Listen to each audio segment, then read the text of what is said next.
In March 2019, ESPN released their top 100 world famous athletes list, a list determined by search engine score, social media followers, and endorsement dollars.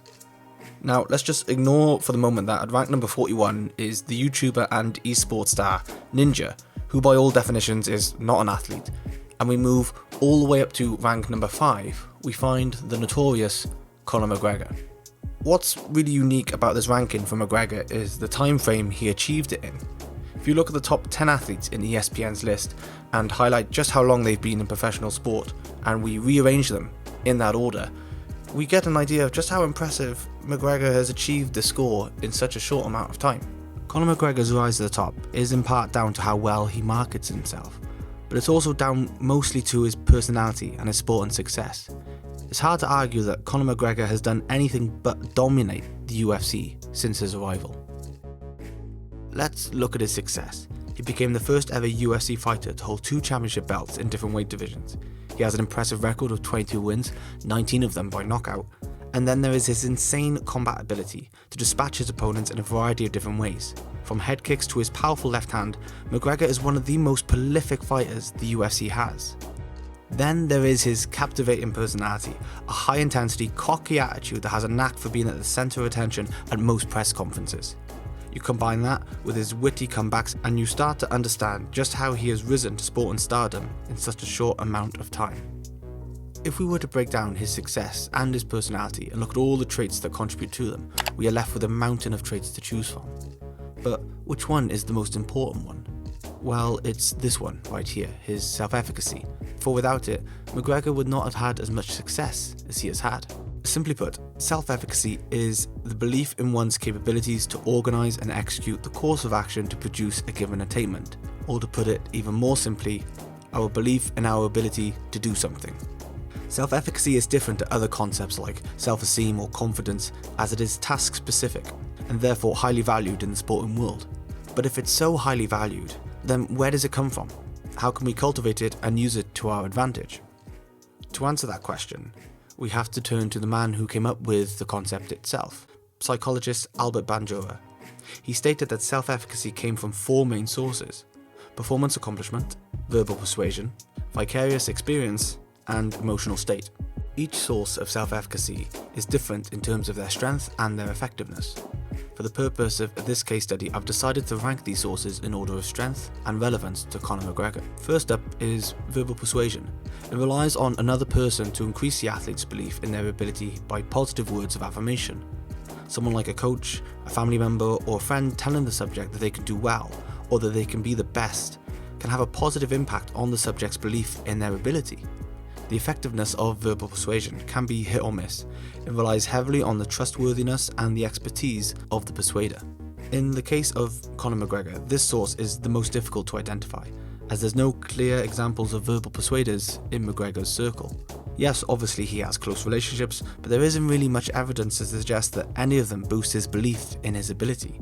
It's much more likely that McGregor's self-efficacy comes from the other 3 sources, all of which are more internal rather than external. Which moves us on to vicarious experience. Vicarious experience involves increasing self-efficacy by modelling yourself on someone who has had success in the thing you are trying to achieve. But what happens when there's no one else to look up to? What do you do when you are the first? Well, this was the case with McGregor. He was the first UFC fighter from Ireland, the first UFC champion from Ireland, and the first UFC champion in 2 different weight divisions. To achieve these feats when no one else has before him, Conor McGregor had to reverse engineer the source of self-efficacy. Instead of looking to someone else to model his success off of, he had to become the role model himself, and he managed to do this by becoming a self-fulfilling prophecy. This social psychological phenomenon is a prediction that ultimately comes true due to the behaviour of the predictor. The self-fulfilling prophecy is also known as the Pygmalion effect. This is a cycle of words affecting action and action affecting words. The Pygmalion effect is as follows. There is first our action, and this action has an impact on other people in a positive manner. Because of this, their belief about us changes, causing them to take action towards us, whether that be supporting us more or just taking more of an interest in what we say and what we do. This in turn reinforces our belief in ourselves and the actions we have previously taken. thus influencing us further to take more action, and the cycle continues. By lacking vicarious experience, Conor McGregor used the Pygmalion effect to become the role model he and others from Ireland lacked. In this clip, years before he was known to anybody, he makes a very clear statement about his future in the UFC. My name is Conor McGregor and I live in Luke. I'm a professional MMA fighter with a record of 4-1. I'm an up-and-coming fighter, and without a doubt you will see me on the UFC in the near future, without a doubt. Once McGregor was in the UFC, this continued. He made more claims about where he would go and what he would do to his opponents, and those claims came true. Due to this, the influence he created on those watching him gave him more opportunities to make bold statements about his future outcomes, thus reinforcing his belief once more, and the cycle of predictions and outcomes kept on going. Whether it's predicting future fights, titles, or contracts, McGregor's actions and modelling his self-efficacy based on a future version of himself is an effective way to build up self-efficacy when vicarious experience is lacking. And then there is a stronger source of self-efficacy, and that is performance accomplishment. Also known as mastery experience, performance accomplishment is self-efficacy that comes from mastering a certain skill, which then enhances the belief that that skill could be executed successfully at any given time. While this source mostly applies to skill, it can be applied to the habit of winning. Winning is easy when you're on a winning streak. The habit of being able to win is hugely down to belief. The famous Vince Lombardi once said, "Winning is not a sometime thing, it's an all the time thing. You don't win once in a while, you don't do the right thing once in a while, you do them right all the time." Winning is a habit. What is difficult, however, is being able to win once you've suffered a loss. After a loss, it's not uncommon for an athlete to capitulate and spiral into more losses. This happened with former UFC fighter Ronda Rousey. After destroying all that stood against her with an undefeated streak of 12 wins, Ronda Rousey finally suffered defeat at the hands, or more accurately foot, of Holly Holm. This unfortunately marked the beginning of the end for Ronda Rousey, as she was unable to bounce back from this defeat. It took her a year to get back into the octagon again, and unfortunately she suffered another devastating loss which marked the end of her UFC fighting career. To avoid this fate and to be able to come back after a loss, relying on performance accomplishments as a source of self-efficacy can increase your belief that you'll be able to win once again. It is crucial for winning mentality, and it can be seen in McGregor's fighting record. To this day, McGregor is still yet to suffer successive defeats in the UFC. He has suffered 2 bad losses, but after each one he was able to bounce back and to pull off massive performances, which solidified his status in the UFC even more. And then we come down to the final source of self-efficacy, and my personal favourite for this case study, emotional state. Emotional state is heightening your emotional or physiological state to boost your performance. Conor McGregor uses this during most of his pre-fight build-ups. He can be seen being hyped up and emotional, and this can boost his belief in his ability.